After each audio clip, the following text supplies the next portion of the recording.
Hello there. The Tories have now lost all credibility where the economy is concerned.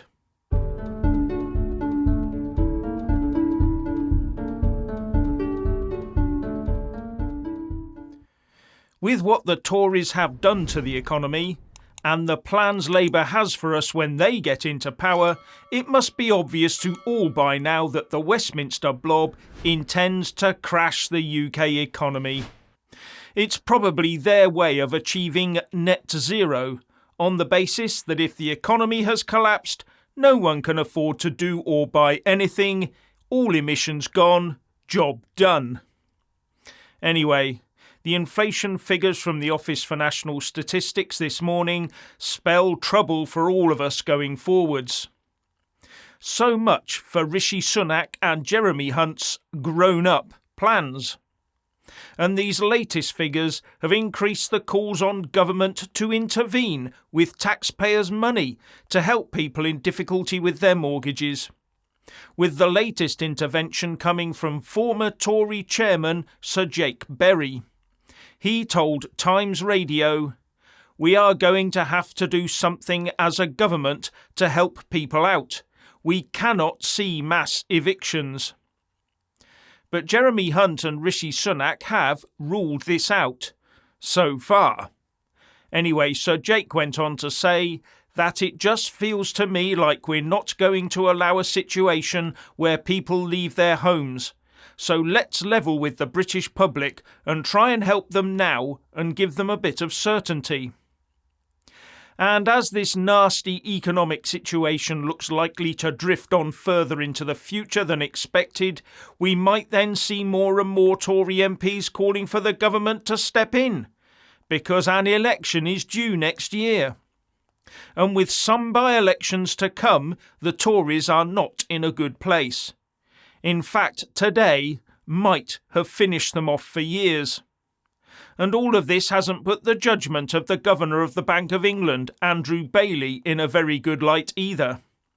Instead of reducing as expected, inflation is running at the same rate as it was last month, 8.7%. With core inflation rising from 6.2% in March to 6.8% in April to 7.1% in May. Core inflation is still increasing, and it's now at a 31-year high. And the rise in CPI for May alone was 0.7%.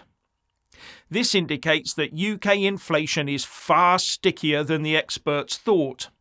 Something that will hit all consumers going forwards, especially those with debt in the form of a mortgage, other loans or loaded credit cards. And as for inflation where food and non-alcoholic beverages are concerned, it may have fallen back slightly, but it's still running at 18.4% a year, with 0.9% added in May alone. And the response from the Bank of England Monetary Policy Committee tomorrow is almost certainly going to be to raise the bank rate again for the 13th consecutive month. And there's even talk of raising it by 0.5% to 5% instead of by the expected 0.25%. And the markets are now factoring a bank rate by the end of the year of 6% into their deliberations. This will further aggravate recent fears of a looming mortgage crunch. And pundits are now saying the UK looks to be the inflation outlier, the stagflation nation. The result was 2-year gilt yields hitting their highest since 2008 at 5.1%, above the Liz Truss panic era, and the pound fell.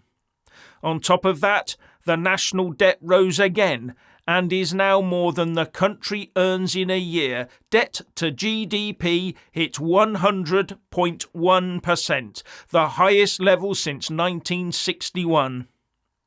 And most of this is actually driven by the high cost of energy in the UK. Everything we do relies on energy. Food production, car production, heating and cooling, transport of food and goods, hospitals, everything. And the more expensive energy is, the pricier everything is. And adding more cost onto the bills in the form of a levy to pay for subsidies to green energy companies doesn't help either. A modern economy relies on a plentiful supply of cheap energy. The cheaper it is, the better for the economy. But we seem intent on doing just the opposite, while driving those that could help out of the North Sea by taxing them. And while some berate fracking for gas on land in case it causes tremors, they are quite happy to accept drilling deep to extract hot water for hydrothermal energy. Will that not cause tremors? So in comes Labour with their plan to build ever more wind turbines across our countryside. But that will not get rid of the need for gas generators to be ready to step in when the wind isn't blowing at the correct speed. And having that extra infrastructure adds more costs for you, the householder and business owner, to pay. Instead of having one gas generator, you have umpteen turbines that take huge amounts of energy to make and commission, as well as having that one gas generator. And every extra turbine and solar panel is not currently replacement infrastructure, it's extra infrastructure. And in the end, instead of using the infrastructure efficiently, we stop and start different bits at different times and have to pay for more personnel to look after it all. And that drives up costs for all of us, all our costs. So the more of them we build, the more cost there will be. Now, a lot of eco-types will say that green energy from wind and solar is far cheaper than gas-generated power. That might be true, but you still have to factor in paying to have a gas generator on standby 24/7 for when the wind doesn't blow. That's part of the cost of green energy.